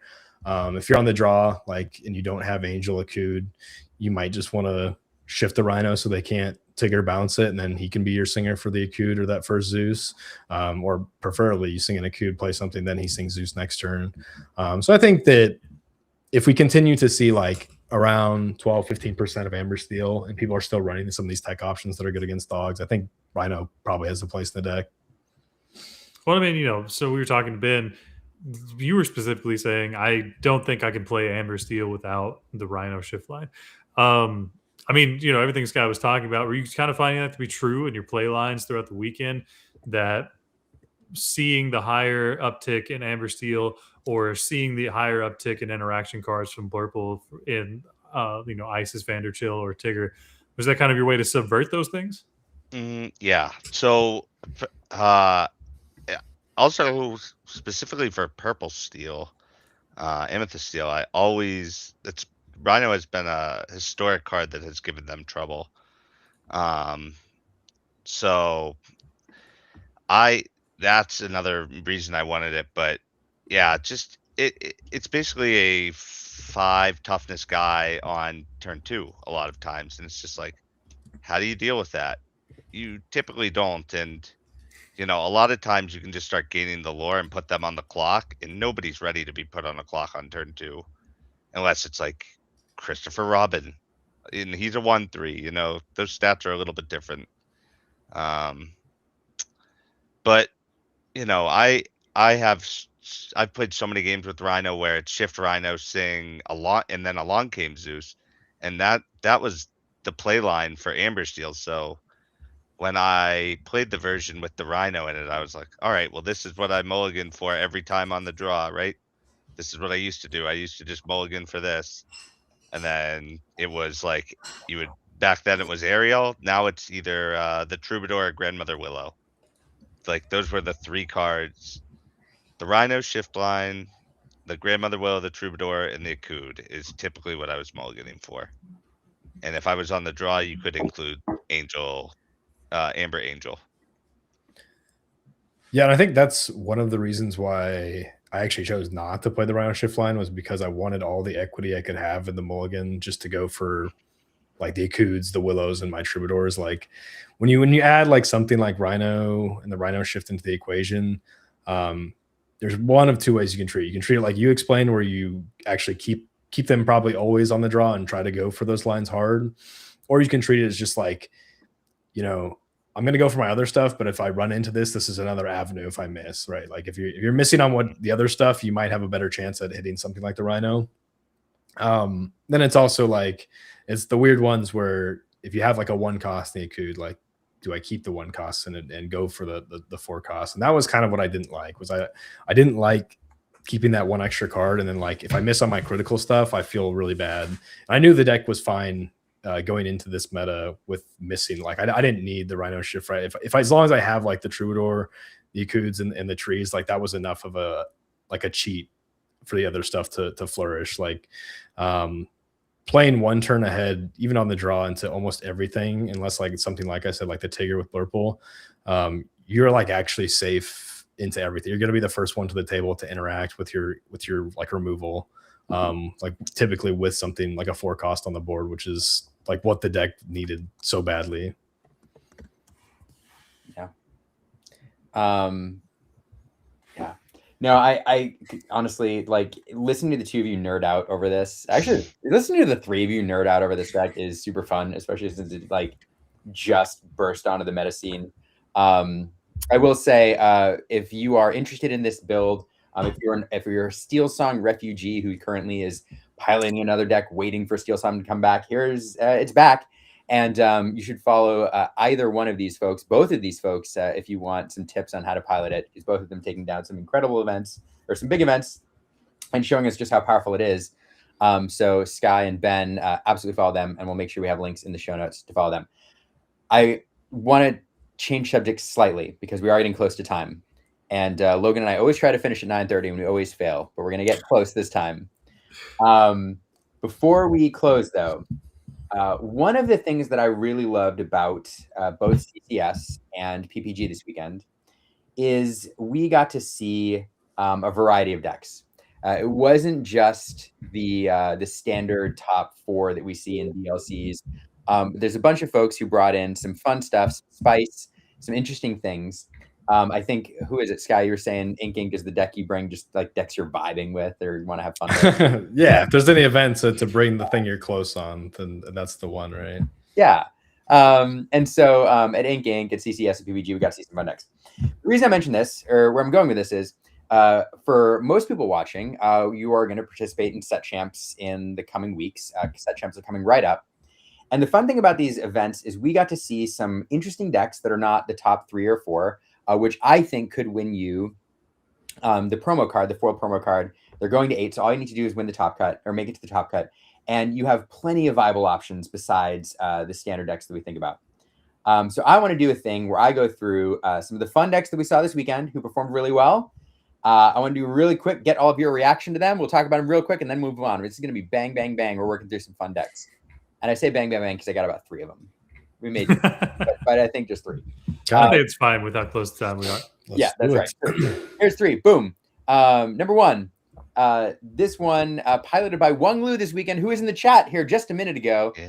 This deck went 7-3. A version of this made the top cut. I love this deck. I think it can win you. I think you can make it to top cut and Chat Champs with this. What do y'all think? Amber Sapphire. I mean, I think it's one of those decks that it got enough tools that it's really, really close. It has some very powerful play lines. We've seen it at DLCs perform well. I mean, we've seen it make day 2s getting. I think we've even seen it in top cut of top 64 DLCs. It's doing everything that Ruby Sapphire wants to do right now, but doesn't have the option to, right? I mean, you have the Black Cauldron to recur your big removal pieces like Hades. You have Raging Storm. I personally still am not a full believer. I don't know that I would ever sleeve it, but I have come around to the point of admitting that it has some powerful play lines. I know Nakoma is a 4/6 vanilla card, but she ruined a lot of people's weekend. Yeah, I think this deck is not quite there overall, but I think there's still some room to optimize this deck. One thing that I think I have the biggest gripe with this deck is the draw engine. Whenever I see a Black Cauldron, I'm just like, there's got to be something better than this, and I do think there actually is. I think the Webby's Diary is actually not a bad option in this deck. I think Pete alongside that is actually quite powerful as a refill after Raging Storm.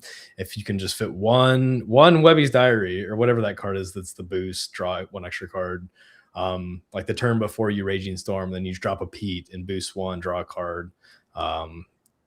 That's pretty threatening, right? Like you drop the Pete after you draw the immediate card, and the next turn you threaten to draw 2 cards with Pete, and that's pretty valuable. I think I'd like to see that direction a little bit more than the Ohana Means Family.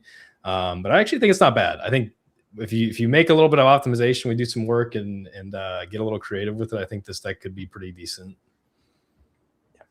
I'm a big fan. I just love watching this deck go. Again, I don't know that it's definitely not necessarily top 5, but I think if you pilot it well, you can do well at Set Champs. It was a pleasure. Wung Lu, it was a pleasure watching you pilot this weekend. I don't know. Black Cauldron, maybe not the best card, but it's super fun. And I don't know. It's fun. I mean, look, recurring Hades, that can't be a bad card, right? It's scary. The other thing I'll say, like you just ominously see a Hades Infernal Schemer under it, and you're just like, that's coming next turn. There's literally nothing I can do about it. Right? Like it's just sitting there. And the fun note, like I did watch, it was either this weekend or the previous weekend. I don't know. I did watch a Black Cauldron with a Hades and like a Surfer Stitch get wrecked by a Benja. And it's just the funny thing about that moment is it's like Black Cauldron is catching flack as catching strays from like the Chromacon sins, right? Because that Benja is not in there for the Cauldron. It's in there for the Chromacon, and it just stumbles across a Cauldron. It's like, hey, you know what? This looks fun. It's all those items though. That's why it's Chromacon, it's Cauldron, and it's Webby's Diary. Those cards allow them to win games, and so that's why you have to play the item hate. Don't forget Woodchuck's Guidebook. You blow that up, and you're just like, man. Woodchuck's Guidebook. Fun deck for League Night. So this deck, I mean, it's definitely not top, but it's definitely a deck that can win you games. And Wung Lu again showing piloting it to 7-3 in PPG, an excellent performance, and it's fun to watch. I will also say, from a viewer perspective, when you have the board wipe in any deck, it's so much fun because there's always an out. I miss the days of like watching a game and not. There's the games where it's over 3 turns in advance and there's just no outs. It's like super boring. When there's a Be Prepared always lurking or a Raging Storm lurking, it's like it gives you a little bit of suspense. Anyway, super fun. All right, next deck. Where is it? Hold on. You know what? I'm gonna do this one. I was gonna do this one last, but I'm gonna do this one now. We are so professional. Yeah, I'm gonna do this one now. This deck, Amber Ruby, piloted by Mark Wooden or Ryjenku on Twitter. He's a Lorcana OG around since way back before the game came out. Brings this deck, and look, it's your favorite card, everyone. You're just talking about how much you loved it. Sitting there in Amber Ruby. Mark won some games with this fairly well. Dude. So I think this is another deck. I mean, if you swap out Black Cauldron for Webby's Diary, it's immediately so much better. I mean, you already have boost synergy, right? You have the Scrooge McDuck, you have the Hercules. I've seen some Amber Ruby lists. Oh, what is it? The Aladdin, the 4-drop boost Aladdin. So you just do that. 3 costs. It's 3. Oh, it's 3. Oh, so even cheaper, even better for boost energy. Like you just swap out Black Cauldron, fit that in, and you just have a much more reliable draw engine. And I don't know. I think it's a fun deck. I think it's something that you can absolutely catch people off guard with it. I mean, anything that has a Maui Shark threat with a Mulan shift waiting in the wings. I mean, you can just catch a lot of people because they don't know exactly what tools you have, because Amber and Ruby right now have kind of a big toolbox to look at. Yeah, I mean, I'm in the same boat. I think if I'm saying Sapphire Amber should be playing the Diary or whatever, I think for sure this deck wants to be. Scrooge is a fantastic card. Like my Ruby Steel deck, I played Scrooge, and like the card is super great. Not that one, the other one. That card's not bad either, but yeah. If I remember correctly, this is the entire reason you wanted to play Ruby Steel. No, that was the entire reason why I wanted to play Red Purple, but then I was like, that's kind of okay. I actually didn't have Scrooge in my Ruby Steel for a while. It was like 2 days before inclusion. Actually, it might have been a night before inclusion. But it turned out to be pretty good in the Red Steel. It took the place of Nala, so the deck got a little bit slower, but it was better against dogs and Purple Steel.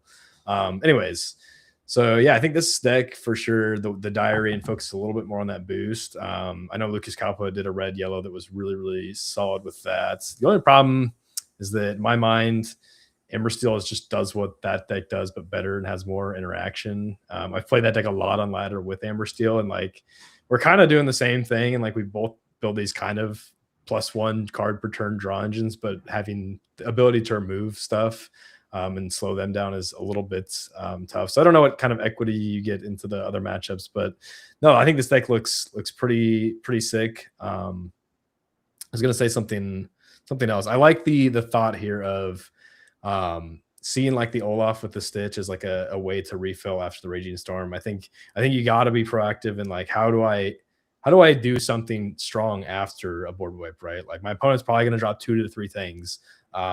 There's like, you know, Amber Sapphire has the option of playing like the Grandma Tala. If they get to like, you know, 9-10 ink, that thing can be pretty cheap. So I see the Olaf as a way to like, okay, after the wipe, I have 1 Surfer Stitch and 1 Olaf, and like maybe even like you could throw in a 2-cost Lilo in here and bring back the Lilo, play the Olaf for like 1 or 2, and then play the Surfer Stitch and draw 2 cards, and like that's how you win the game from there.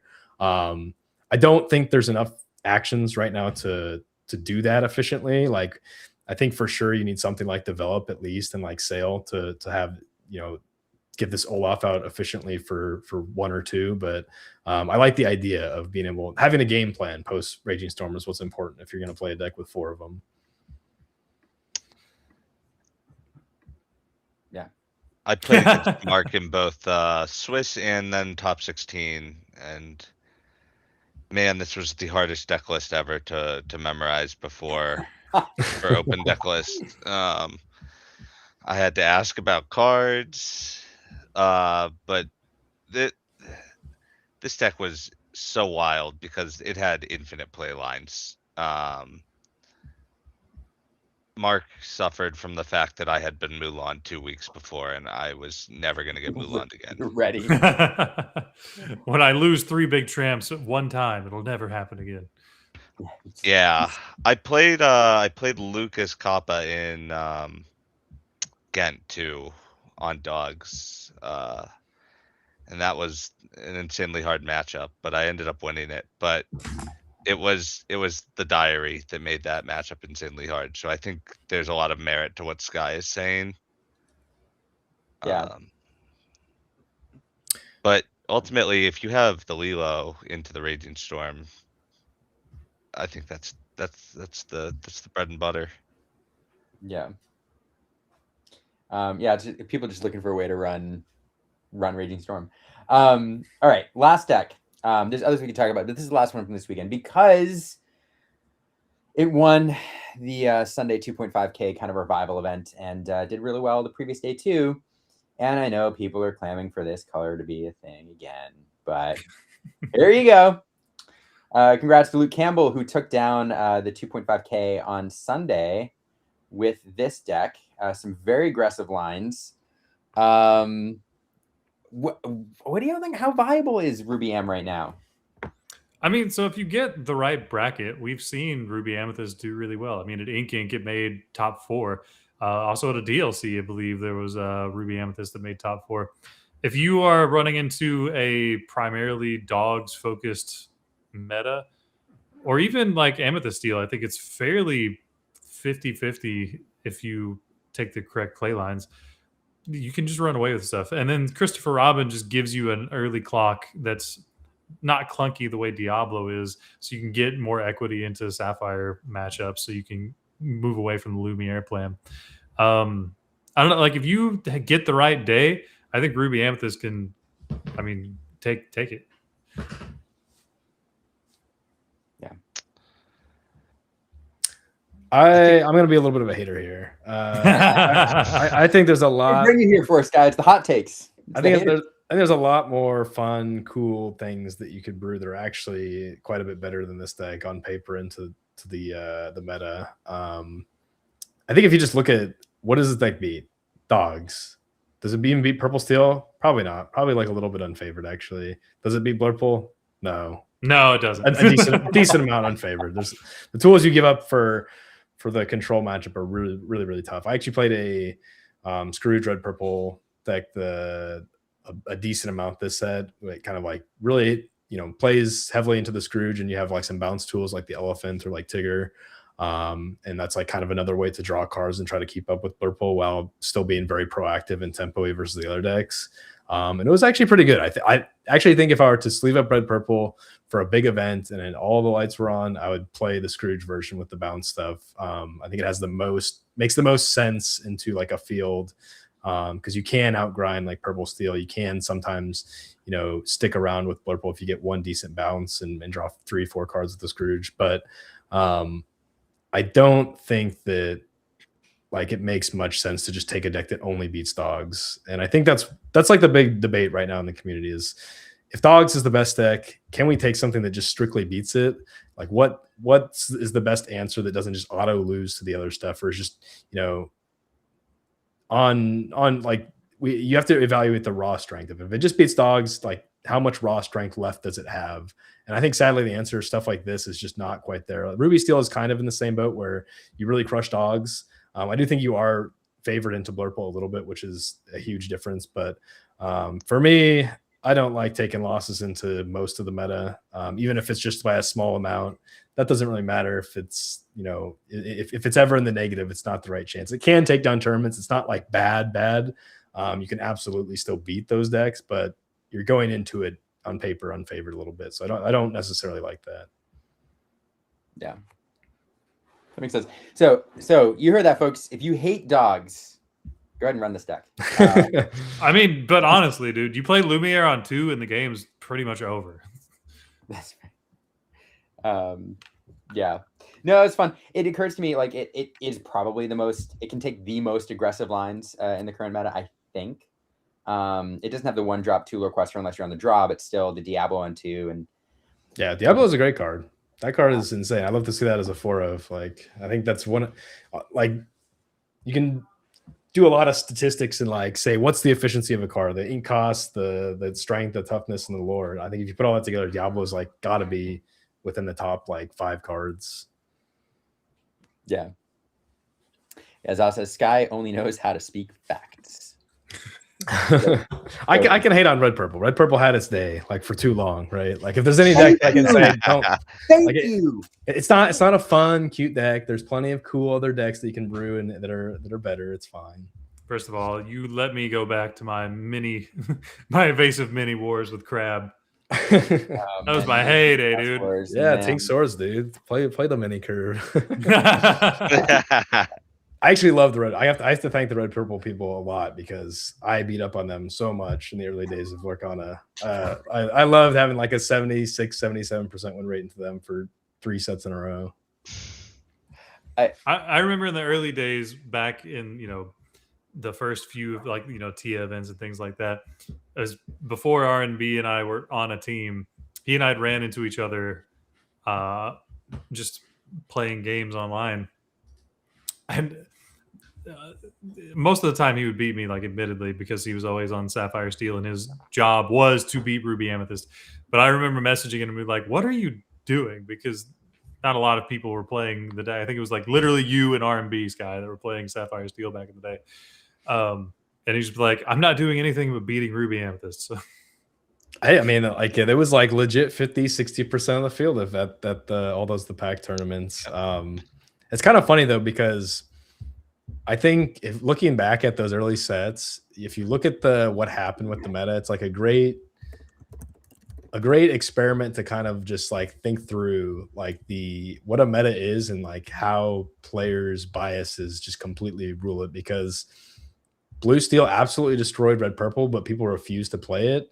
And then red blue actually destroyed blue steel in like set 2 and 3, but nobody could play that because red purple destroyed it. So like there was like a rock paper scissors there where nobody chose to play the other 2 options. They just all chose to play the one option, which is kind of funny. And we all choose rock. Yeah, it makes you think if people just chose blue steel or even like red blue to start at the start of that format, would that have just been the red purple for at least that set, if not more sets, right? Because it's just what do people play? It's the meta that you're targeting, right? That matters the most. It could, like, red blue is probably the most raw, powerful deck, but it just had one Achilles heel, and people chose to play. Half the field was that. Turns out singing "Friends on the Other Side" was pretty good. Pretty good card. Take 1 card, make 2 cards for free. Yeah, if everybody plays blue steel at the start of the meta, Flavisham catches a ban like 3 months earlier. So, yeah. So really, you should be thanking us forever. You're welcome, by the way, for getting to keep your toys for so long. You're welcome. The funny thing about Flavisham though is like red purple had so much, like it had all the draw in the early days. So like the only thing that could ever compare would be Flavisham. So like, but there was nothing else in those colors that drew cards. It was just Flavisham. Like, I mean, obviously you had wheel too for blue steel, but like other than that, it was just literally just Flavisham to try to keep up with like multiple different like engines that red purple was starting with, like the bounce and the rabbits and like the Queen's Castle eventually. Yeah. Funny. I remember back in my day. Yeah, I will. Yeah, I also miss the early days of Lorcana, by the way, with everybody playing red purple in set 1. Nobody cares. I'm going to say it anyway. My favorite line, I was so excited. Cusco on turn 5, Genie on turn 6, bounce Cusco. They have to be prepared, the Genie. Redeploy Cusco on turn 7. You've already gotten 3 Lord Item. You get another 3. They crack in with the Maui. Anyway, it was, I loved it. Emerald Amethyst back in the day was. Yeah, people used to tech in the Zeus set 1. Remember that? Yeah. To beat the Cusco. Man. They did. I was so mad whenever they. I love Cusco. Bring it back. Cusco and John Silver. That's why I played Emerald Steel for a little bit, boys. John Silver. Oh, man, look at that. Everybody putting out. We're over time. They're saying that because we have a giveaway to get to. All right. We are running late. Thanks, chat, for keeping me accountable. Mark keeping us honest here. All right. We get to show off the new spinning wheel. Yeah, we do get to show off the new spinning wheel. Do you two want to hang out for the giveaway here? We're going to do this pretty quick. Y'all, sure. I gave you all chances to enter. I'm going to give you 30 seconds. 30 seconds here. The link's in the chat, unless you're on Twitter. And if you're on Twitter, you're watching on the wrong platform. I apologize. Because I can't send the link over there. So we'll do the spinning wheel. I will take the opportunity to say that actually, we take the opportunity to advertise where I'm going to be this weekend, which is the Diet Coke Invitational in Dallas. If you are in the Dallas area and can travel this week and you have a 12-pack of Diet Coke to enter, there's some fantastic prizes. This is one of my favorite community events. Enchanted Chatter is going to be there with some other awesome community members. If you are in that area, you should watch, or you should go this weekend or watch us on Twitch. I know that Glimmer Games is this weekend, so you can have both up, watching both streams. Yeah, it'll be fun. It's gonna be good. DCI. All right. Now you've had enough time to enter the giveaway. All right, that's all. That's all you get, folks. We do the thing. We're gonna do the wheel of names. Oh, Sky, nice for the last minute entry there. Don't help me like that. Come on. You're gonna see your name on the wheel. I had to do something during this spiel. I was like, yeah, right. Sure, might as well. Hey, you might as well. You did. You did. All right, folks. This is the new. We need here's the next thing we need, Logan. We need a theme song or transition for the wheel of names. I can get to work on that. I'll get to work on that. Wheel of names. All right, y'all. These are all your names. They're in the wheel. We're not doing the random thing anymore. I'm going to click this wheel. It's going to spin, and we're going to see who wins. It's the new way we're doing giveaways here. Let's go. Come on, baby. I don't even know what it's for, but I need this. No. He said, but I need this. Hey. Look at that. That feels so good. And you even get applause and fireworks here, right? Like, look at the wheel of names. I almost want to give something else away so I can just spin it again, but I don't have anything else. Let it ride. Let it ride, honestly. Yeah, I don't have anything else to give away. Maybe next week I'll do a giveaway for these Voltex binders. I feel like I should give away some Voltex products. There you go. You never won anything. Now you did. And Neboff, one of our oldest Patreon supporters as well. So that feels pretty good. All right. Well, now that we've given that away, any closing thoughts before we say goodbye? Let's. I'll start with the guest, and then Logan will close. Sky, any closing thoughts? Where can people follow you? What you got coming up? Like, what do you got?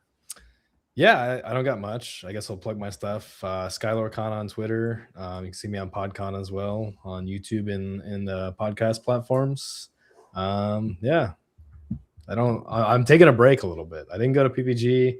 I don't have anything this weekend. I'm taking a rest. Maybe this is the time where I commit to Infinity and try to figure that out. We'll see. The people want to know if you're coming to Brazil, Sky.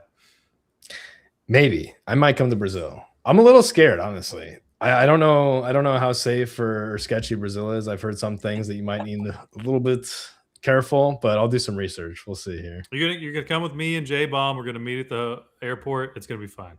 Yeah, we'll hold hands all the entire trip. It'll be fine. Triple buddy system. That's what I'm talking about. Triple buddy system. You hold my backpack, I'll hold yours.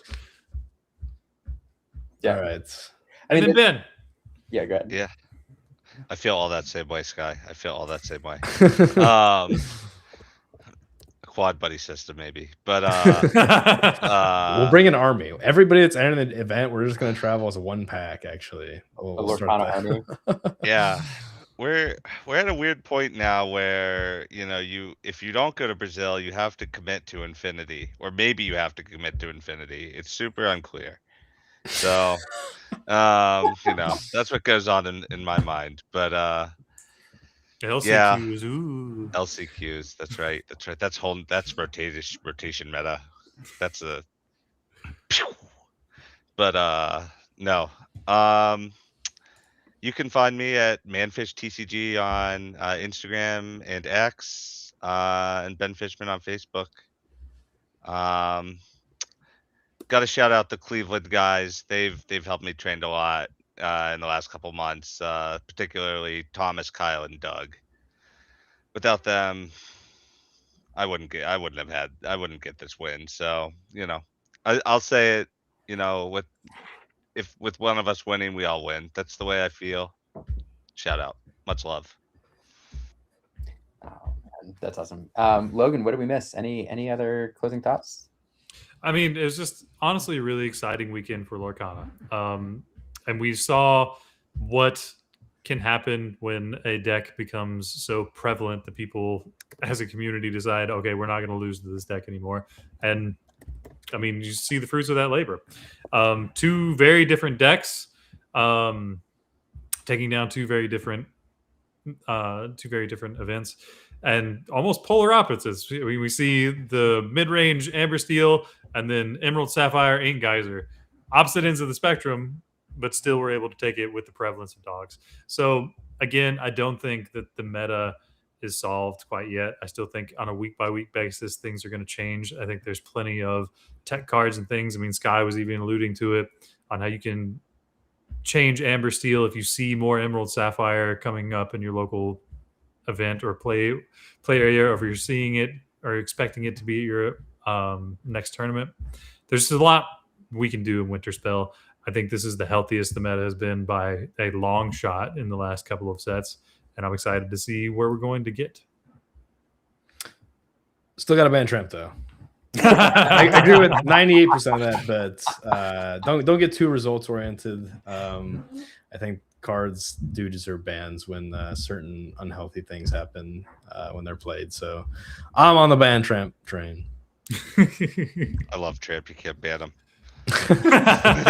Somebody Says the man who abandoned him for Amber Steel. A lot of people love him a little too much, I think. Yeah. Somebody clip that because that's almost the perfect way to end the show. Hey, thank you all so much for watching this week. Appreciate all of you viewers watching on all 4 of our social media platforms. Thank you so much to our Patreon supporters, several of which are here tonight for supporting the show because you help pay for the subscriptions and the things to make this happen.